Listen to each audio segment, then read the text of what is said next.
Hi guys, it's Nunu and I'm here with you in Online Journal 2. What are the 5 most common fallacies? 1,000 words, 70 points. So let's scroll down and survey this assignment. We have this image that I think is cool. The bird flying in the brain, in the mind. Our thoughts do fly, don't they? Scrolling down, we have the discussion rubric, a link. This is how I evaluate the assignment. And we have a part 1 and a part 2. The part 1 is due by 11:59 p.m. on Wednesday.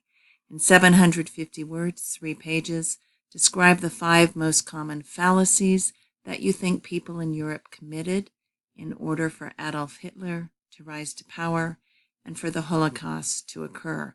Provide your own examples of each fallacy, what you think occurred for this tyrant to rise and for this mass genocide to occur. Okay, so here we have a link to fallacies, we have a link to Hitler here, and we have a link to Auschwitz here. Some of the distressing photographic evidence of this genocide.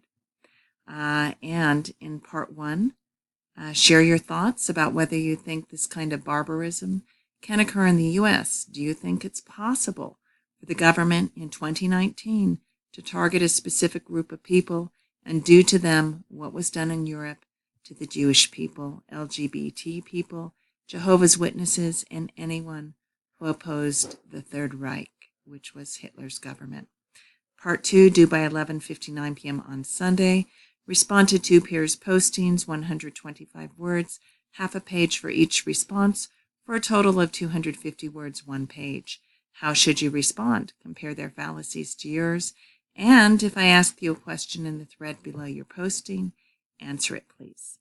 I'm over here in inbox if you need to reach me. Any questions, any concerns, you're never bothering me when an assignment is not clear. Email me as many times as you need to. All right, let's get going on this assignment.